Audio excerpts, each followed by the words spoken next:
Hello everyone, welcome to my YouTube channel prep with Shikha. तो आज हम मिल रहे हैं BCOC 131 फाइनेंशियल अकाउंटिंग के एक और इम्पॉर्टेंट टॉपिक के पार्ट 2 के साथ। सम बेसिक टर्म्स जो हमने पार्ट 1 में कुछ कंप्लीट करी थी और अब हम कर रहे हैं स्टार्ट पार्ट 2 उसका, जिसके अंदर हम बाकी की रिमेनिंग कंप्लीट करेंगे टर्म्स।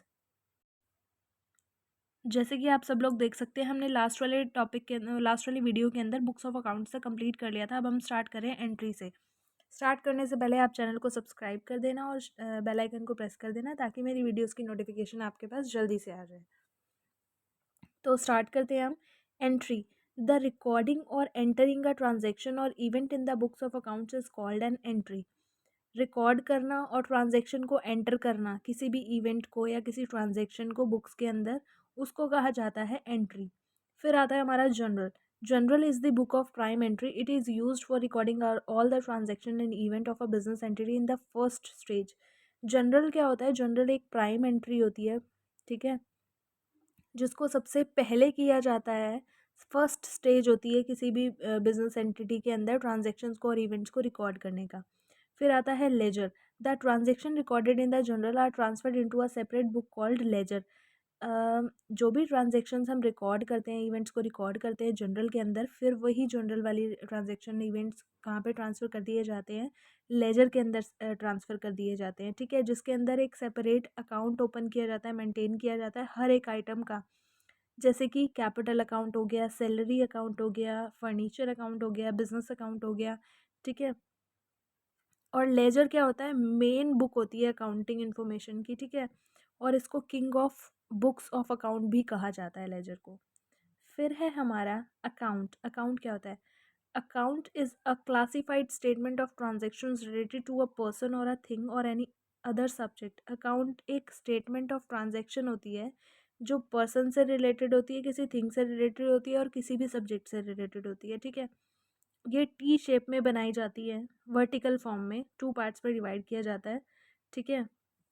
जो भी हमें बेनिफिट्स मिलते हैं उनको हम लेफ़्ट साइड लिखते हैं इसके, ठीक है, डेबिट साइड, जिसको डेबिट साइड कहा जाता है। और benefits given by that account are recorded on the, और जो बेनिफिट्स गिवन बाय होते हैं हमें, उनको हम राइट साइड पे लिखते हैं, जिसको क्रेडिट साइड भी कहा जाता है। The type of recording helps in knowing the net result. और इस टाइप की रिकॉर्डिंग हमें हेल्प करती है हमारा नेट रिजल्ट देखने के लिए कि हमने कितना रिसीव किया है और कितना दिया है, ठीक है। फिर आ जाता है हमारा next, to debit an account. Debit an account क्या होता है? इसका मतलब एक एंट्री बनाना, एक ट्रांजैक्शन की एंट्री बनाना डेबिट साइड, ठीक है। डेबिट एन अकाउंट मतलब ट्रांजैक्शन की एंट्री करना किस साइड? डेबिट वाली साइड। डेबिट वाली साइड कौन सी होती है? Left hand side. Credit an account, transaction की एंट्री बनाना कौन सी side? Credit side. Credit side कौन सी होती है हमारी? राइट हैंड साइड, ठीक है। On account. ऑन अकाउंट क्या होता है? ये एक रिसिप्ट और पेमेंट ऑफ मनी का एक पार्ट होता है, ठीक है, जिसके अंदर क्रेडिट ट्रांजेक्शन्स को रिकॉर्ड किया जाता है, ठीक है, मतलब क्रेडिट ट्रांजेक्शन्स के बारे में लिखा जाता है। For example, mister X owns ₹5,000 of which he pays ₹3,000। तो मिस्टर एक्स ने कितना वो किया? 5,000, और पे कितना किया? 3,000। तो इसको हम कैसे लिखेंगे? रिसीव्ड ₹3,000, और कहाँ से रिसीव किया है? ऑन मिस्टर एक्स अकाउंट, ठीक है। फिर आ जाता है हमारी असेट्स। असेट्स क्या क्या होती है? Assets are the things of value और economic resource owned by the enterprise. मतलब असेट्स एक तरह से थिंग्स वैल्यू होती है जिनकी, वो असेट्स कहलाती हैं, जिनकी मतलब असेट्स वो होती हैं जिसके अंदर एंटरप्राइज के अंदर जो भी उसकी प्रॉपर्टी होती है उसको असेट्स कहा जाता है, ठीक है। In other words, cash or anything which enables the business entity to get cash or a benefit in future is an asset. Other words में समझे तो कैश और ऐसी कोई भी चीज़ बिजनेस एंटिटी के अंदर जिसको हम कैश में कन्वर्ट करवा सकते हैं और बेनिफिट ले सकते हैं फ्यूचर में, उसको असेट कहा जाता है। जैसे कि land, building, machinery, vehicle, furniture, stock of goods, cash, ये सारे एग्जांपल्स किसके? असेट के हैं। तो इन सबको क्या कहा जाता है? असेट कहा जाता है। फिर आ जाता है हमारा एक्सपेंडिचर। एक्सपेंडिचर क्या होता है? Expenditure means the spending of money और incurring a liability for some benefit service received by a business entity. Expenditure एक स्पेंडिंग होती है मनी की, जिस जो कि और या तो लाइबिलिटी इनकर करना होता है कुछ बेनिफिट्स लेने के लिए बिजनेस एंटिटी के अंदर, जैसे कि परचेज ऑफ मशीनरी, या हमने मशीनरी परचेज कर लिया, फर्नीचर परचेज कर लिया, सैलरीज दे दी, रेंट प्रोवाइड कर दिया, ये सब एक्सपेंडिचर्स होते हैं एंटरप्राइज के, ठीक है। If the benefit of an expenditure is limited to 1 year, अगर एक्सपेंडिचर करने का बेनिफिट हमें सिर्फ 1 साल के लिए लिमिटेड होता है तो उसको एक्सपेंस कहा जाता है, ठीक है। जैसे कि पेमेंट ऑफ सैलरीज और रेंट, वो क्या है हमारा रेवेन्यू एक्सपेंडिचर, जिसको क्या कहा जाता है एक्सपेंस। और अगर बेनिफिट ऑफ एक्सपेंडिचर अवेलेबल होता है 1 साल से ज़्यादा साल के लिए तो उसको असेट कह दिया जाता है, जिसको कैपिटल एक्सपेंडिचर कहा जाता है। जैसे कि फर्नीचर परचेज करना, मशीनरी परचेज करना, फर्नीचर और मशीनरी तो हमारे 1 साल के लिए थोड़ी, काफ़ी सालों के लिए चलते हैं ना, उसका बेनिफिट तो हम ज़्यादा सालों के लिए ले सकते हैं, तो उसको क्या कहा जाएगा कैपिटल एक्सपेंडिचर। और जिसका बेनिफिट सिर्फ हम 1 साल के लिए लिमिटेड होता है उसको कहा जाता है सैलरीज और रेंट, और उसको क्या कहा जाता है रेवेन्यू एक्सपेंडिचर। फिर है हमारा इक्विटीज। ऑल क्लेम्स और rights over the asset of a business firm are called equities. सारे राइट्स और claims over the asset of the business firm, मतलब बिजनेस फर्म की असेट के ऊपर, उनको क्या कहा जाता है इक्विटीज कहा जाता है। इक्विटीज दो तरह की होती है, क्रेडिटर्स इक्विटी और ओनर्स इक्विटी। जो क्लेम होता है आउटसाइडर्स का, ठीक है, उनको क्रेडिटर्स इक्विटी और लाइबिलिटी कहा जाता है, ठीक है। जो क्लेम होता है ओनर का, उसको कहा जाता है ओनर्स इक्विटी और कैपिटल।